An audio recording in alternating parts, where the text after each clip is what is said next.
Hello बच्चों, चलिए दिए गए प्रश्न को समझते हैं। एक छतरी में 8 दाने हैं जो बराबर दूरी पर लगे हुए हैं। देखिए आकृति। छतरी को 45 सेंटीमीटर त्रिज्या वाला एक सपाट वृत्त मानते हुए इसकी दो क्रमागत तानों के बीच का क्षेत्रफल ज्ञात करना है। अर्थात इस छतरी को इस वृत्ताकार पथ के रूप में लिखा है, तो हमें इस वाले भाग का एक भाग का क्षेत्रफल ज्ञात करना है। दो क्रमागत तानों की संख्या देख लेते हैं हम। देखिए, तो यहाँ पर देखिए कितने भाग हैं, 1 2 3 4 5 6 7 8 है। तो आप देखेंगे कि ये केंद्र पर बना कोण का योग कितना होता है। केंद्र पर बने कोण का योग होता है 360 डिग्री। सभी कोणों का योग। हमें दो तानों के मध्य का कोण निकालना है, अर्थात ये वाला कोण हमें ज्ञात करना है। तो क्या करेंगे, जितने भाग में डिवाइड किया गया है उतने भाग से हम केंद्र पर बने कोण को, कुल कोण के योग को भाग दे देंगे। तो चलिए सबसे पहले हम बात करते हैं मुख्य अवधारणा की।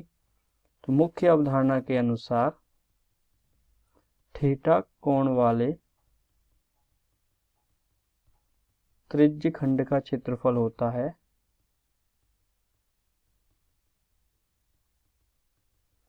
पाई आर स्क्वायर थीटा बटे 360, क्योंकि त्रिज्य खंड एक वृत्त का ही भाग होता है, जैसा कि हमें आकृति से भी पता चल रहा है। अब चलिए बात कर रहे हैं दो तानों के मध्य कोण की। चूंकि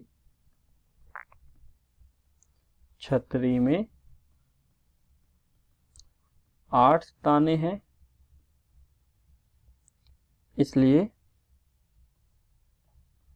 दो तानों द्वारा केंद्र पर बनाया गया कोण होगा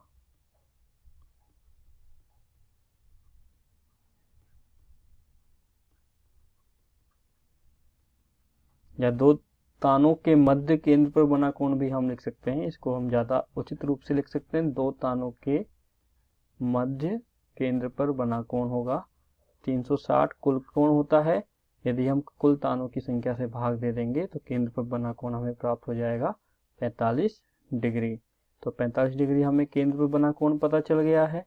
छतरी को 45 सेंटीमीटर त्रिज्या वाला बोला गया है, अर्थात ये हमारे वृत्त की त्रिज्या होगी। तो आर बराबर क्या है, 45 सेंटीमीटर। प्रश्नानुसार आर बराबर क्या दिया गया है, 45 सेंटीमीटर। थीटा का मान हमने निकाल लिया 45 डिग्री। पाई का मान हम यूज करेंगे 22/7। जब तक प्रश्न में अन्य कुछ नहीं बोला जाए, पाई बराबर 22/7 ही हम यूज करेंगे। तो देखिए हम निकाल सकते हैं। इसलिए दोनों तानों के मध्य क्षेत्रफल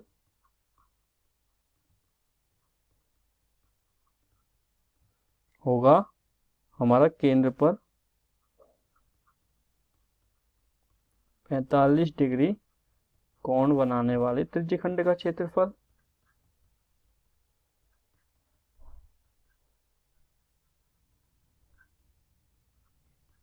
त्रिज्यखंड का क्षेत्रफल का सूत्र हमें पता है क्या होता है, पाई आर स्क्वायर थीटा बटे 360।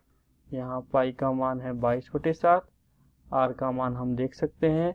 आर बराबर हमने बोला है 45 सेंटीमीटर, थीटा बराबर है 45 डिग्री, पाई बराबर है 22/7। तो हम मान रख देते हैं यहाँ पर।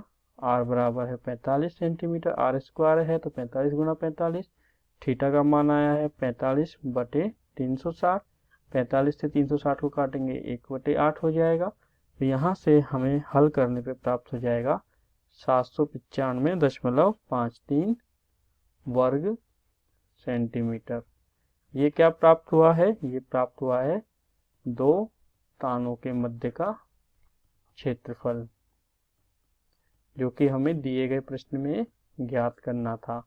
तो हम बोल सकते हैं दो तानों के मध्य का क्षेत्रफल होगा 795.53 अर्थात 795.53 वर्ग सेंटीमीटर। तो आपने देखा किस प्रकार हमने दिए गए प्रश्न के अंदर दो क्रमागत तानों के मध्य का क्षेत्रफल ज्ञात किया है। तो हम यहाँ हमने बोला है दो क्रमागत तानों के मध्य का क्षेत्रफल। आशा करता हूँ आपको यह समझ में आया होगा। धन्यवाद।